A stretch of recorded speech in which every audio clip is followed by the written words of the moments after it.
नमस्कार, दो दूनी चार में आपका स्वागत है। मैं हूं विकास भदौरिया। खबरों के सिलसिले की शुरुआत करेंगे उससे पहले आपको बता दें, आज ठीक दोपहर के 2 बजे हमारे 4 सहयोगी अलग अलग जगहों से, लखनऊ से पंकज झा, पटना से प्रभाकर कुमार और मुंबई से जितेंद्र दीक्षित देश की तमाम महत्वपूर्ण खबरों के साथ हाजिर होंगे। आज हम दिल्ली से बात करेंगे। बिहार चुनाव के ऐलान को लेकर क्या बड़ी खबर आ रही है। ये बताया जा रहा है कि 2 से 3 चरणों में बिहार के विधानसभा चुनाव हो सकते हैं। इसकी तैयारियों के लिए चुनाव आयोग जुट चुका है और अगले कुछ हफ्तों में बिहार से चुनाव आयुक्त की टीम जाएगी और वहां पर जो तमाम ग्राउंड पर रिपोर्ट्स हैं उनको लेकर तैयारी करेगी बिहार विधानसभा चुनाव की। इस खबर को हम विस्तार से आपके सामने रखेंगे, लेकिन अगली खबर के संक्षेप के लिए चलते हैं हम सीधे मुंबई जितेंद्र दीक्षित के पास। एनसीपी के दोनों धड़े क्या एकजुट होंगे? क्या दोनों धड़े फिर से एक बार साथ आएंगे? अजीत पवार की पार्टी और शरद पवार की पार्टी क्या एक साथ आएगी और क्या शरद पवार का खेमा एनडीए में शामिल होगा? इन तमाम सवालों के जवाब 5 जून के बाद मिल सकते हैं, जब एनसीपी एसपी की सांसद सुप्रिया सुले वापस लौटेंगी। उस डेलीगेशन का हिस्सा बनकर वो गई हैं, जो कि ऑपरेशन सिंदूर के बाद भारत सरकार ने तमाम देशों के लिए भेजा है, उसका वो हिस्सा है। और जब वहां से वो लौट कर आएंगी तो इस मसले पर कोई फैसला लिया जा सकता है, ऐसी उम्मीद जताई जा रही है। तो इस पर हम आज विस्तार से चर्चा करेंगे। अब आइए उत्तर प्रदेश की खबर के लिए चलते हैं मेरे सहयोगी पंकज झा के पास।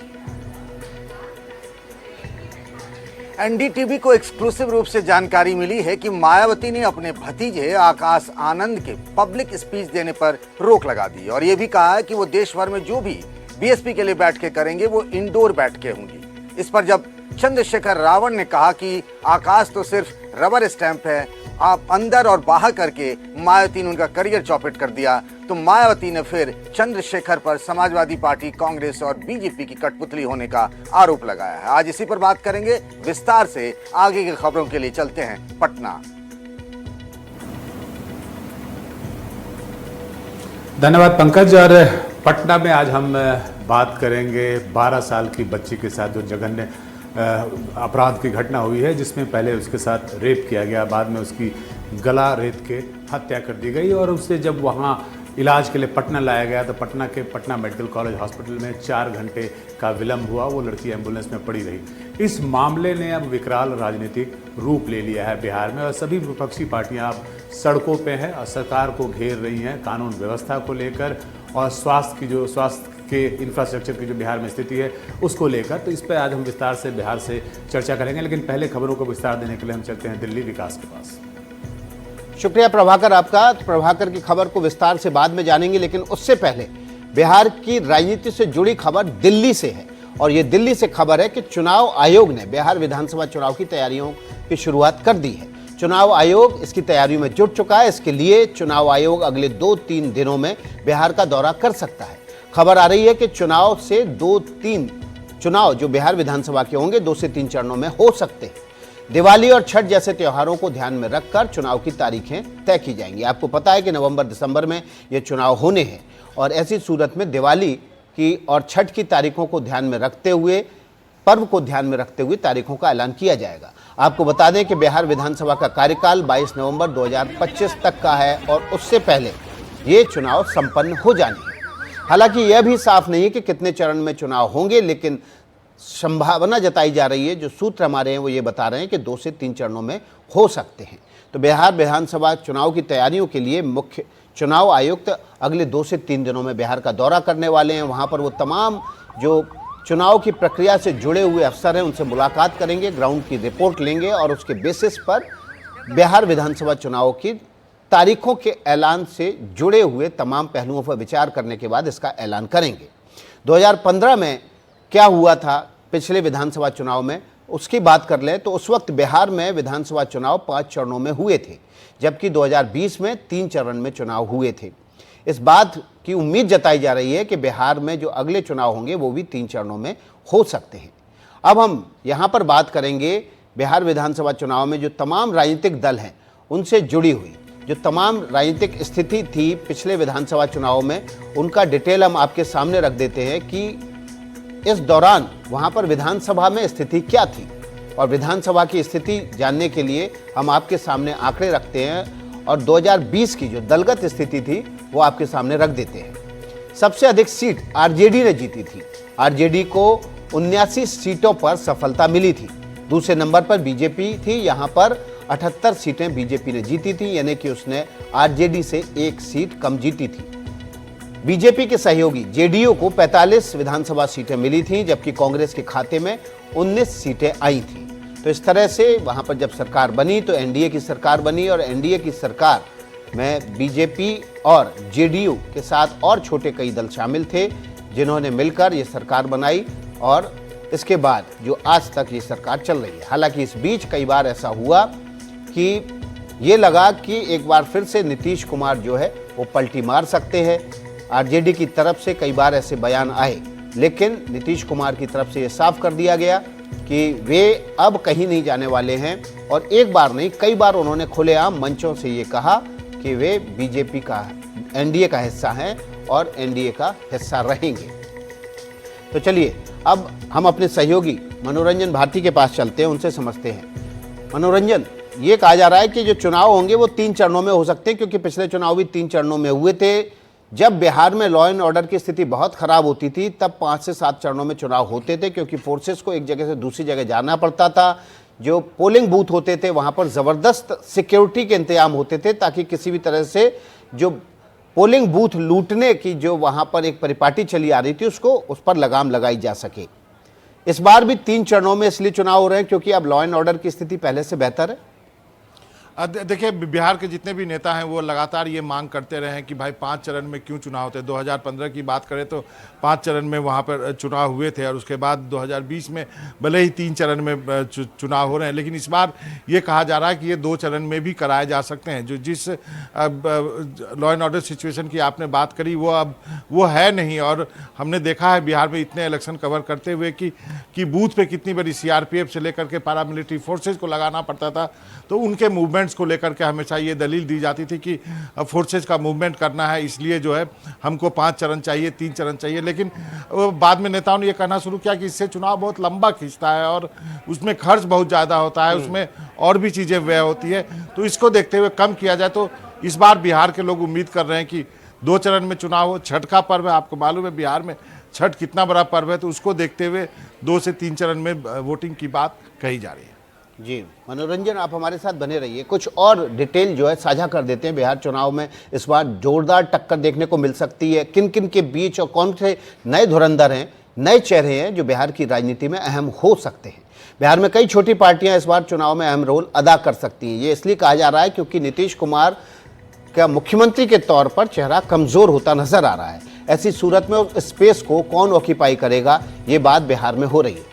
इसमें एक नाम चिराग पासवान का भी है जो किंग मेकर बनने की कोशिश में जुटे हुए हैं, जबकि दूसरा नाम जीतन राम मांझी का है, जिनके सामने महादलित वोट बैंक को एकजुट रखने की बड़ी चुनौती है। तीसरा नाम प्रशांत किशोर का है, जिनके लिए चुनाव पहली बड़ी परीक्षा है। इससे पहले वो पंचायत स्तर के चुनाव लड़े हैं और उनके कई प्रत्याशी जीते भी हैं। आरसीपी सिंह के सामने नीतीश से अलग होकर अपने वजूद को बनाने की भी चुनौती होगी।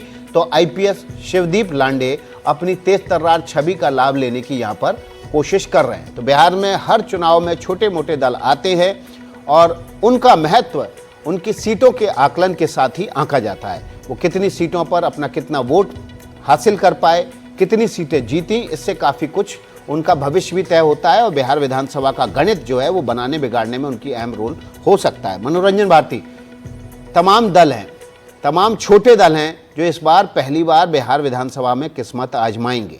यहाँ तक कि चिराग पासवान भी बिहार विधानसभा चुनाव लड़ने की बात कर रहे हैं। क्या ये मुख्यमंत्री की कुर्सी पर दावेदारी के लिए है, या मुख्यमंत्री की कुर्सी हासिल करने से पहले ज़्यादा से ज़्यादा सीटें हासिल कर ली जाएं एनडीए की ओर से, उसके लिए प्रेशर टैक्टिक है? देखिए, दोनों बातें हैं। मुख्यमंत्री बनना तो उनका जरूर सपना होगा, लेकिन ये बात भी सही है कि अधिक से अधिक सीटें मिले, ये भी हर पार्टी की स्ट्रेटेजी होती है। बिहार में देखिए बहुत सिंपल है, 3 प्रमुख पार्टियां हैं, बीजेपी है, जेडीयू है, आरजेडी है, और बाकी कांग्रेस है और लेफ्ट पार्टीज है। इसमें से कोई भी दो एक हो जाती हैं तो चुनाव उनके फेवर में चला जाता है, झुक जाता है। बीजेपी और जेडीयू एक साथ है। इस बार जो है चिराग पासवान भी होंगे, जीतन राम मांझी भी होंगे, उपेंद्र कुशवाहा भी होंगे। पिछले बार चिराग पासवान जो 134 सीट पर अकेले लड़ गए थे, भले ही एक विधायक उनका जीता, लेकिन उन्होंने जेडीयू का खेल खराब कर दिया। उपेंद्र कुशवाहा और मायावती और एआईएमआईएम का एक अलग गठबंधन चल रहा था। मुकेश सहनी जो है वो एनडीए के साथ लड़ रहे थे, इस बार आरजेडी के साथ है। तो छोटे दल जो है इधर उधर होते रहते हैं, लेकिन एनडीए और महागठबंधन दो जगह जो है अब एक तरह से कह सकते हैं भूमिका फिक्स हो गई है। हालांकि एआईएमआईएम जो है वो बार बार आरजेडी से अपील कर रहा है कि वो उनसे बात करे तो उनसे वो उनकी बात बन सकती है। एक जो पॉइंट आपने रेज किया पीके के बारे में, प्रशांत किशोर के बारे में, अब देखना होगा कि उनका जो राजनीतिक कौशल था, जिस ढंग से वो लोगों को चुनाव जितवाते थे, क्या अपने लिए क्या कर सकते हैं और वो किनका वोट काटेंगे, ये एक सबसे बड़ा सवाल है। जो बात चिराग पासवान कर रहे हैं कि उनकी पार्टी उनसे रिक्वेस्ट कर रही है कि वो विधानसभा का चुनाव लड़ें, मुझे लगता है कि ये एक पोस्चरिंग है। उनको मालूम है कि यदि वो चुनाव लड़के जीत भी जाते हैं तो उनको कोई मुख्यमंत्री नहीं बनाएगा। महत्वपूर्ण बात आपने कही मनोरंजन जी, आपने आपने कहा कि पीके किसका वोट काटेंगे। आपने लंबे समय तक बिहार की राजनीति कवर की है, आप वहां के रहने वाले हैं, वहीं से आते हैं। आपको क्या लग रहा है पीके का जो वोट होगा, जो उनको वोट मिलेगा, वो किसके हिस्से का वोट काटेंगे?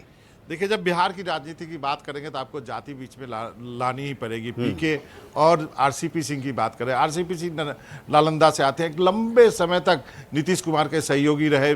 जब वो मंत्रालय में वो मंत्री भी होते थे तो उनके सारा कामकाज यही देखते थे। आईएएस ऑफिसर है, उनकी बिटिया भी आईपीएस है, नालंदा से भी है। तो इन दोनों का मिलना, क्या ये जेडीयू बीजेपी गठबंधन को नुकसान करेगा, या फिर क्या ये आरजेडी में के विकल्प में के रूप में क्या ये मुस्लिम वोट में सेंध लगाएगा, ये सबसे बड़ा सवाल है बिहार में। और जहाँ तक चिराग पासवान की बात है, वो चाहेंगे कि वो 45 सीटों पे लड़े, भले ही वो उनको इतनी सीटें ना मिली, लेकिन वो पोस्चरिंग करेंगे। और इसीलिए उनकी पार्टी उनको कह रही है कि आप विधानसभा चुनाव लड़िए, जनरल सीट से लड़िए। लेकिन उनको मालूम है कि यदि विधानसभा चुनाव जीतते हैं तब भी वो मुख्यमंत्री नहीं बन पाएंगे, क्योंकि मुख्यमंत्री या तो बीजेपी का बनेगा या जेडीयू का या आरजेडी का बनेगा यदि दूसरा गठबंधन जीतता है। तो मुझे लगता है अपनी अपनी संख्या बढ़ाने के लिए, क्योंकि देने के लिए बीजेपी के पास 40, 42, 45 सीटें ही हैं, जिसमें जीतन राम मांझी भी हैं, उपेंद्र कुशवाहा भी मांगेंगे कुछ सीटें, और कुछ इलाज के लिए बीजेपी रखना चाहेंगे। तो आने वाले दिनों में ये बड़ा दिलचस्प होने वाला है। बिल्कुल। मनोरंजन, क्या ये भी हो सकता है कि जैसा हमने पिछले कई चुनावों में देखा है कि अगर आपको ज्यादा सीट नहीं दे रहे हैं तो आपके कैंडिडेट को बीजेपी या जेडीयू अपने सिंबल पर चुनाव लड़ा देती है। कई बार ये इसलिए भी किया जाता है क्योंकि इन पार्टियों के पास जब अपना मजबूत कैंडिडेट नहीं होता तो वो उधार का कैंडिडेट लेती हैं। तो क्या चिराग पासवान को इस तरह भी संतुष्ट किया जा सकता है? एकदम संतुष्ट करना पड़ेगा, क्योंकि उनके पास 6% वोट है। पिछले विधानसभा चुनाव में अकेले लड़े थे, 5% से ज़्यादा वोट लेके आए।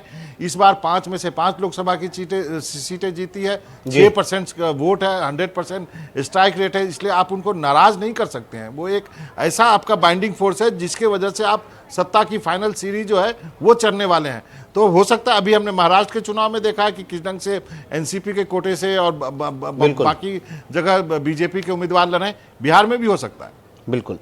बहुत बहुत शुक्रिया मनोरंजन आपका। और देखिए, चिराग पासवान एक अहम फैक्टर होने जा रहे हैं, इसमें कोई शक नहीं। और जिस तरह से वो राजनीति में अपना कद बढ़ाने के लिए पिछले विधानसभा चुनाव में अकेले लड़ गए थे, इस बार वो आर्म ट्विस्टिंग कर रहे हैं, कह रहे हैं कि वो खुद विधानसभा चुनाव लड़ना चाहते हैं। ऐसा उनके कार्यकर्ताओं की तरफ से दबाव है, लेकिन बाबा का कहना है कि ये प्रेशर टैक्टिक ही है, आर्म ट्विस्टिंग ही है। इस खबर पर जो भी अपडेट होगा सबसे पहले आप एनडीटीवी पर हासिल करेंगे।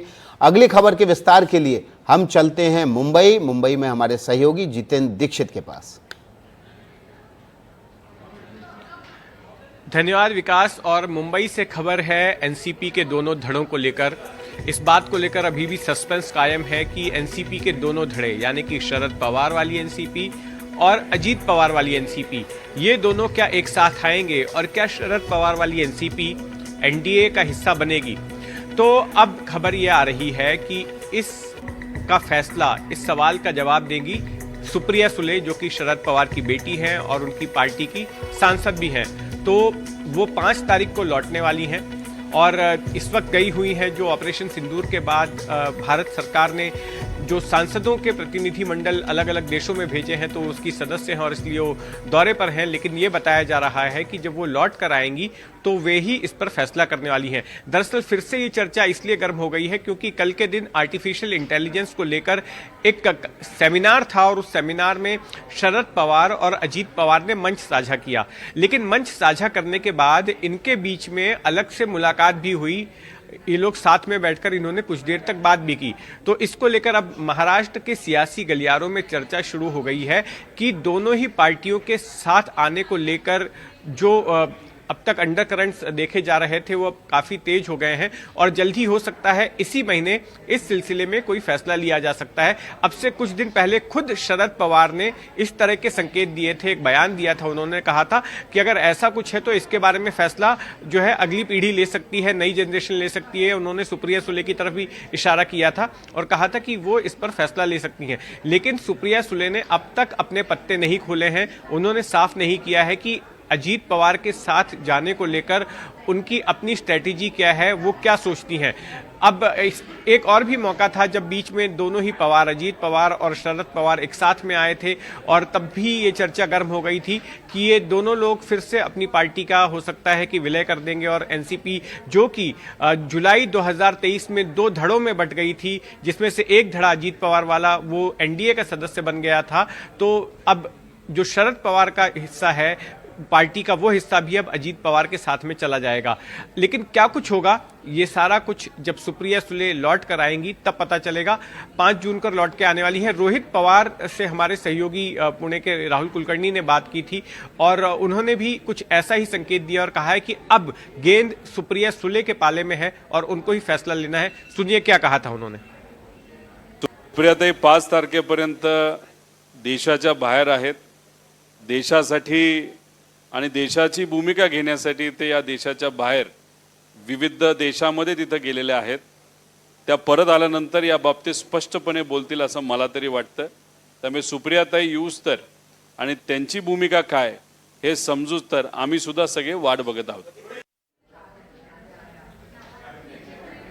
देखिए मराठी में दिए गए उनके इस बयान का लब्बो-लुआब ये है, इनका कहना है कि सुप्रिया ताई 5 तारीख तक देश के बाहर हैं और वो जब वापस लौट कर आएंगी तो उनकी भूमिका स्पष्ट होगी कि वो इस पूरे मामले पर क्या सोचती हैं और तब वो कोई फैसला ले सकती हैं। तो इसका निचोड़ ये है।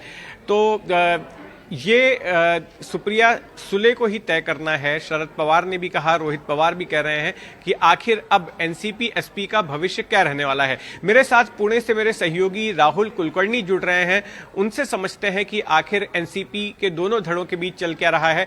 राहुल, ये बताइए कि ये जो कल की मीटिंग हुई थी उस मीटिंग के बाद फिर से ये चर्चा गर्म हो गई कि अजीत पवार और शरद पवार एक साथ आने वाले हैं। आपकी क्या ऑफ द रिकॉर्ड पार्टी के नेताओं से बात हुई है, उनका क्या कहना है? देखिए, जहाँ तक मुझे जानकारी है 10 तारीख जो आने वाली 10 जून है वो बहुत अहमियत रखती है कि राष्ट्रवादी कांग्रेस के जो दोनों गुट हैं क्या वो आपस में एक साथ आएंगे, क्योंकि 10 तारीख जो है वो उनका जन्मदिन है, स्थापना दिन है, आप जानते हैं। तो दोनों जो गुट हैं वो अलग अलग अपना स्थापना दिन मनाने जा रहा है। तो ये बताया जा रहा है कि पार्टी में अगर शरद पवार गुट एक साथ आना चाहता है तो सुप्रिया सुले शायद औपचारिक तौर पे इस मीटिंग में अपनी बात रखेंगी, जो अपने एमएलएज हैं और जो एमपी हैं उनकी राय भी देखेंगी। और आपको पता है कि जो इंडियन एक्सप्रेस को शरद पवार ने मुलाकात दी थी नीरजा चौधरी को, वहाँ से वो बात सामने आई थी कि शायद दोनों एनसीपी जो हैं वो एक साथ हो सकते हैं, क्योंकि जाहिर तौर पे पहली बार शरद पवार ने कहा था कि इसका निर्णय सुप्रिया सुले को लेना है, क्योंकि आपको पता है कि एनसीपी जब एक संग थी, इकट्ठा थी, तभी पार्टी में 2 मत प्रवाह थे। एक सुप्रिया सुले ये बार बार कह रही थी कि हमारी जो आइडियोलॉजी है वो बीजेपी के साथ में, जो राइट विंग पॉलिटिकल पार्टी है उनके साथ में नहीं बन सकती है। फिर उसके बाद 2 गुट अलग अलग हुए, फिर लोकसभा का चुनाव हुआ, फिर विधानसभा का चुनाव हुआ। अब शरद पवार के सामने जो सबसे बड़ा चैलेंज है वो ये है कि चुनाव के बाद जो भी एमएलए और एमपी चुन के आए हैं क्या वो अगली 5 साल के लिए अपोजिशन में बैठना चाहते हैं। जहां तक पार्टी को इनसाइड से ये बताया जा रहा है, बार बार एमएलए कह रहे हैं कि अब विपक्ष में बैठना बहुत मुश्किल है। ये बात ध्यान में रखते हुए शरद पवार ने अब ये पार्टी में भी संदेश देना शुरू किया है कि अगर ऐसी स्थिति है तो जो गुट पहले आइडियोलॉजी के लेवल पे बीजेपी को अपोज कर रहा था, तो महाराष्ट्र की जनता ने अब इसका फैसला लिया है कि वो क्या चाहती है। अगर ये फैसला सामने आया है तो सुप्रिया सुले को ये तय करना है कि क्या वो अजित पवार गुट के साथ में जाना पसंद करेंगी। तो मुझे लगता है कि 10 तारीख को जो पार्टी का स्थापना दिन है, वो शायद इस बात को आगे लेके जाएगा कि क्या दोनों गुट इकट्ठा हो सकते हैं। जहाँ तक आपको पता ही है कि महाराष्ट्र में एनसीपी के अंदर ही सत्ता का ऐसा विभाजन था कि राष्ट्रीय लेवल पे सुप्रिया सुले पार्टी का काम देखेगी और राज्य लेवल पे अजित पवार पार्टी को चलाएंगे। अब जो बीच में दो गुट अलग हुए तो खुद अजित पवार के जो वाइफ है वो राज्यसभा की मेंबर बनी और फिर नेशनल लेवल पे उनको भी प्रोजेक्शन करना अजित पवार की गुट की तरफ से शुरू हुआ था। लेकिन जो पहले वाला जो सत्ता का विभाजन है, अगर ये अजित पवार गुट मानता है कि ठीक है अब चुनाव हुए हैं, दोनों गुट एक साथ आ सकते हैं, तो फिर वो बात फिर से हो सकती है कि नेशनल लेवल पे सुप्रिया सुले पार्टी का काम देखेंगी और स्टेट लेवल पे अजित पवार जिनको लोगों ने चुना है वो देखेंगे। लेकिन ये तब राहुल इसमें एक सवाल मेरा ऐसा है, राहुल यहाँ पर मैं एक पूछना चाहता हूँ कि शरद पवार पहले बड़ा विरोध कर रहे थे जब भी ये चर्चा छिड़ती थी। अगर मैं 6 महीने पीछे की बात करूं तो वो सीधे से खारिज कर देते थे कि ऐसा कुछ होगा। लेकिन अब शरद पवार के रुख में ये नरमी क्यों आई है और ऐसा लग रहा है कि वो अब तैयार हो गए हैं दोनों पार्टी के विलय के लिए। जैसे उन्होंने अब सुप्रिया सुले अपनी बेटी के पाले में गेंद डाल दी है, तो ऐसी क्या मजबूरी आ गई शरद पवार के सामने या ऐसे क्या घटनाक्रम हो गए कि अब शरद पवार को इस मामले पर नरम होना पड़ा है और वो खुले दिखाई पड़ रहे हैं दोनों पार्टियों के साथ आने को लेकर?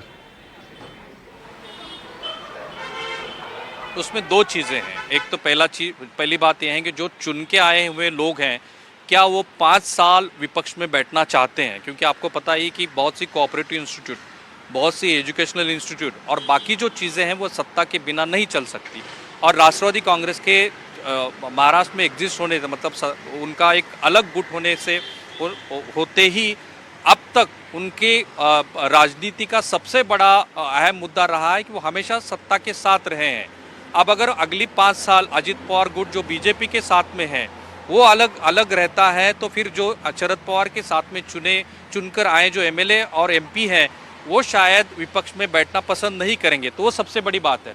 और दूसरा, अगले कुछ साल के बाद अगर सुप्रिया सुले को नेशनल पॉलिटिक्स में रहना है तो फिर वो जिस कॉन्स्टिट्यूंसी से चुन के आती है वहाँ पे भी उनको अजित पवार गुट के विरोध का सामना करना पड़ेगा, जो आगे चल के बहुत ज़्यादा पॉलिटिकल कठिनाइयाँ उनके लिए ला सकते हैं। तो शायद ये दो चीज़ें हैं, एक जो उनके साथ चुन के आए हुए लोग हैं, क्या वो अगले 5 साल विपक्ष में बैठना चाहते हैं, और दूसरे सबसे बड़ी बात कि अगले कुछ सालों में सुप्रिया सुले का नेशनल पॉलिटिक्स में होना, वो दोनों गुट का एक साथ आना जरूरी बनता है। जी बिल्कुल। तो जैसा कि धन्यवाद राहुल ये जानकारी देने के लिए, अपडेट देने के लिए। तो जैसा राहुल कुलकर्णी हमें बता रहे थे कि 10 जून की तारीख काफ़ी अहम है और हो सकता है कि इस दिन किसी बड़े फैसले का ऐलान जो है एनसीपी एसपी की तरफ से यानी शरद पवार वाली राष्ट्रवादी कांग्रेस की तरफ से किया जाए।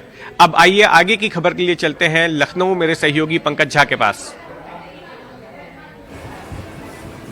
एक कहावत है, बंद मुट्ठी लाख की, खुल गई तो खाक की।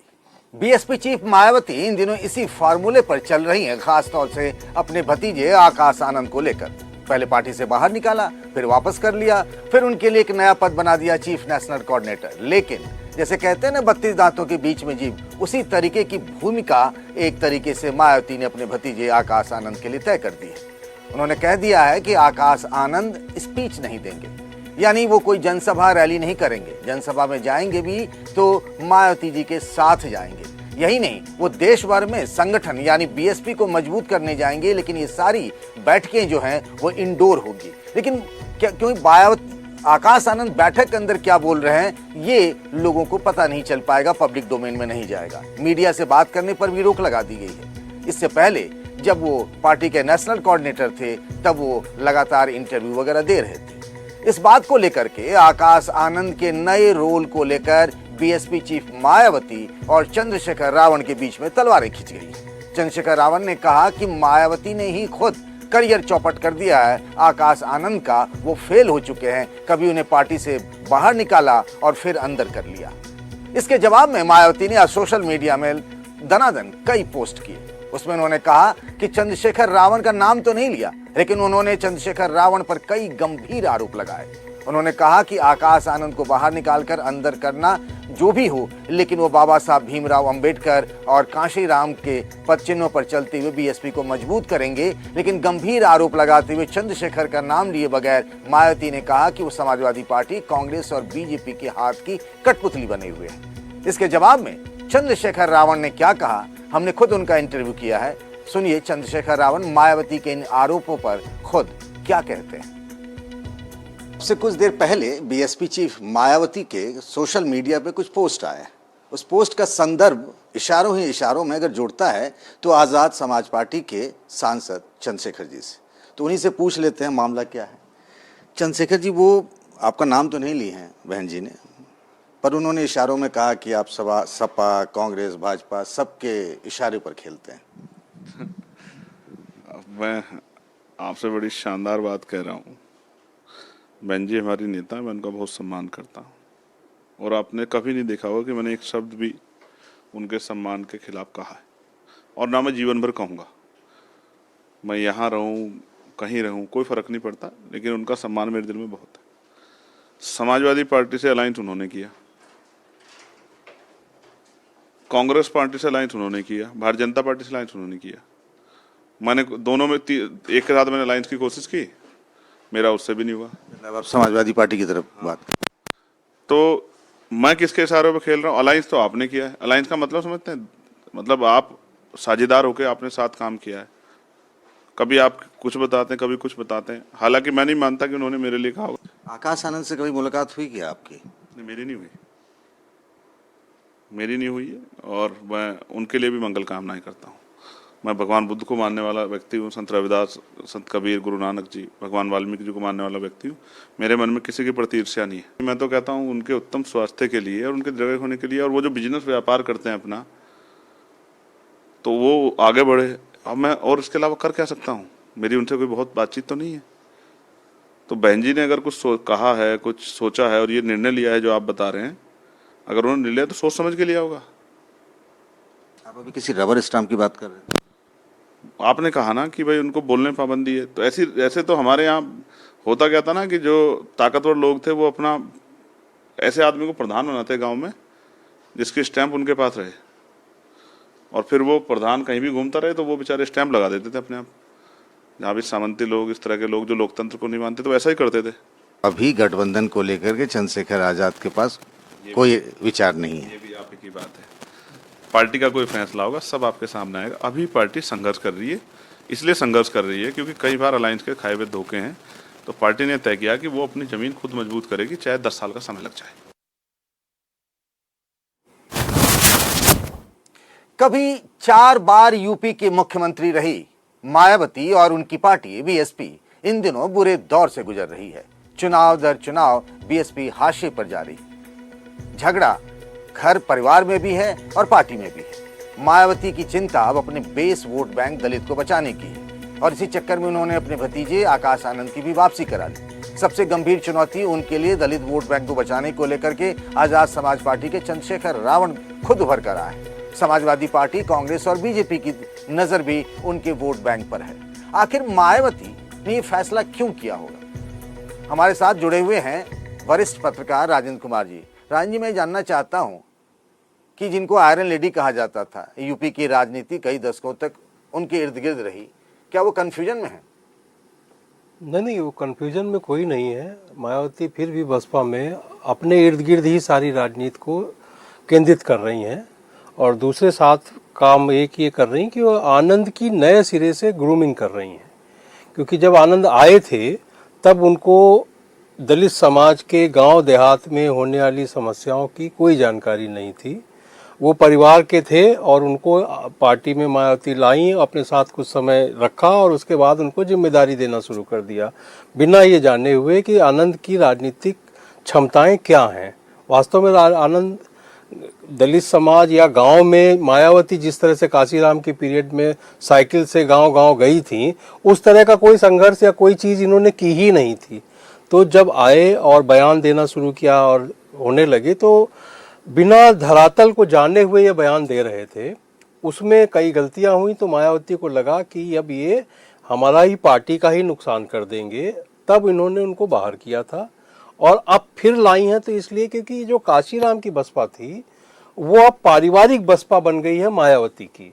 तो उनके पास जो पुराने नेता थे उनमें से कोई बचा ही नहीं है, जो और नए हैं उनका कोई बहुत बड़ा आधार या सामाजिक मान्यता उस तरह की है नहीं, तो इसीलिए उनका आधार भी कम हो गया।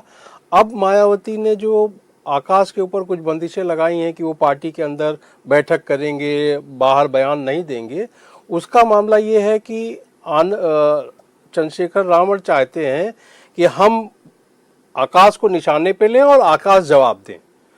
आकाश इतने पॉलिटिकल तरीके से जागरूक नहीं है या उनको जानकारी नहीं है, अगर वो बयान देंगे तो फिर वो कंटेप्ट दलित समाज के बीच आकाश वर्सेस रावण का हो जाएगा। मायावती ये चाहती नहीं है, इसलिए आज जो उन्होंने ट्वीट किया है उसके साफ संकेत हैं कि उन्होंने चंद्रशेखर रावण को बिल्कुल किनारे छोड़ दिया है कि हम तुमको संज्ञान में ही नहीं लेते हैं और तुम कांग्रेस, बसपा और भाजपा के एजेंट हो और तुम लोग इस तरह से आके दलित समाज उठता रायन जी कि क्या इन कोशिशों से मायावती अगले चुनाव तक बीएसपी को खड़ा कर पाएंगी? क्या खड़ा तो उतनी प्रॉपर वे में नहीं कर पाएंगी, लेकिन ये है कि वो नुकसान रोकने का प्रयास कर रही हैं। क्योंकि अगर आनंद आके बयान देने लगेंगे तो फिर जो दलित आधा वोट बैंक नहीं खिसका है वो खिसकेगा। और अब वो चाह रही कि आनंद थोड़ा आकाश थोड़ा ये जाने कि दलित समाज का देश समाज में क्या क्या समस्याएं हैं, चीजें हैं, तो लोगों से मिले और अपने क्षेत्र में जाएं। अभी तक के आपने कोई भी आकाश की ऐसी फोटो नहीं देखी होगी कि किसी गांव में दलित समाज के बीच के लोगों के बीच में खड़े होकर बात कर रहे हो। वो मायावती के साथ में मंच पर दिखते हैं या मंच से ही कोई भाषण कर रहे होते हैं।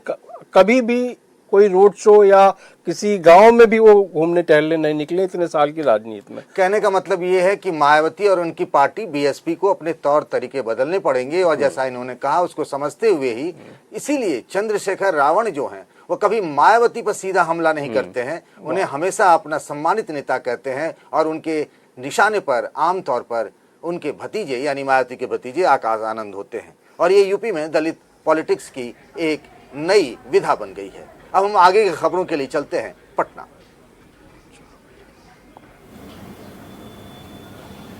धन्यवाद पंकज। और बिहार में भी हम बात कर रहे हैं दलित राजनीति की, लेकिन थोड़ी दुखद घटना है। ये मुजफ्फरपुर की एक 12 साल की बच्ची के साथ पहले रेप किया जाता है और उसके बाद उसका गला काट दिया जाता है। उस बच्ची को बेहतर इलाज के लिए पटना के मेडिकल कॉलेज हॉस्पिटल यानी Patna medical college hospital PMCH भेजा जाता है, जहाँ पे एम्बुलेंस में वो बच्ची 4 घंटे तक तड़पती रहती है और 4 घंटे के बाद जाके उसे बेड नसीब होता है, उसे भर्ती किया जाता है और उसका इलाज शुरू होता है। कल यानी रविवार को उस बच्ची की मृत्यु हो जाती है और उसके बाद से इस पूरे मामले ने राजनीतिक तूल पकड़ लिया है। खासकर कांग्रेस जो है इसको लेके सड़कों पे उतर गई है और लगातार प्रदर्शन कर रही है। अभी भी कांग्रेस के 4 से 5 नेता जो हैं प्रदर्शन करते हुए पटना में गिरफ्तार हुए हैं और कल भी उन्होंने इसके लिए एक रैली निकाली थी, एक विरोध मार्च निकाला था और आज भी उनका विरोध मार्च जो है जिसमें उनकी पुलिस से झड़प हुई। तो पहले ये देखते हैं कि किस तरह से ये मामला बिहार में गरमाया हुआ है। पहले राजनीतिक दलों की प्रतिक्रिया देखते हैं और उसके बाद हम अपने मेहमानों के साथ भी जुड़ेंगे। इस तरह से उस बच्ची का आज कत्ल हुआ, इसको हम कत्ल मानेंगे क्योंकि उसकी उचित स्वास्थ्य व्यवस्था नहीं की गई। पिछले 4 दिन से वो बच्ची करा रही थी। 3 दिन पहले मुजफ्फरपुर हम गए थे और उनको रेफर कराए, उनसे एम्स की डिमांड किए थे, एयरलिफ्ट की डिमांड किए थे, लेकिन नहीं, उनको ये सब नहीं करना था, उन्हें PMCH भेजना था। PMCH भेजने के कारण उसको 4 घंटा लग गया, 4 घंटा लग गया उसको एडमिट करने में। हमारे संघर्ष के बाद, हमारे प्रदेश अध्यक्ष के 2 घंटा संघर्ष के बाद उसे एक तरह से जनरल तरीके से उसको एडमिट किया गया, जबकि उसकी ज़रूरत उसको ICU की थी। एक तरह से उसको कत्ल किया गया। वो आपने देखा किस तरीके से एक दलित बच्ची की बलात्कार और हत्या के बाद 5 घंटा नहीं 8 घंटा उसे एम्बुलेंस तक उसे नसीब नहीं हुआ और जब वो हॉस्पिटल पहुंची तो उसे घंटों इंतजार करना पड़ा कि उसकी चिकित्सा के लिए डॉक्टर आए, लेकिन नहीं आ पाए। अंत में बच्ची ने दम तोड़ दिया। मैं मंगल पांडे जी से प्रश्न करना चाहती हूं, कहते हैं आप बेटियों के समर्थन में हैं, उस बच्ची की मौत की जिम्मेदारी कौन लेगा? अगर आपके अंदर नैतिकता है, बेटियों के प्रति सम्मान है, बिहार के लिए आपको सम्मान है, तो इस्तीफा दीजिए। जो घटना घटी है वो काफ़ी जघन्य घटना है, काफ़ी हम समझते हैं कि चिंताजनक घटना है। अगर कोई दुष्कर्मी इस राज्य में दुष्कर्म करने का कोशिश करता है, कोई अपराधी हत्या करने की कोशिश करता है, तो ऐसे अपराधियों को सीधा ठोकना चाहिए, सीधा इनकाउंटर करना चाहिए। पुलिस को हम समझते हैं कि अपराधी के दिल में भय व्याप्त करने की आवश्यकता है। थोड़ा सा भय जरूर घट गया है, तो पुलिस एक्शन में आए और ऐसे अपराधी को, जो लोग बलात्कार करते, जो हत्या करते, सीधा इनकाउंटर करे, तब जाकर के अपराध पे कंट्रोल होगा।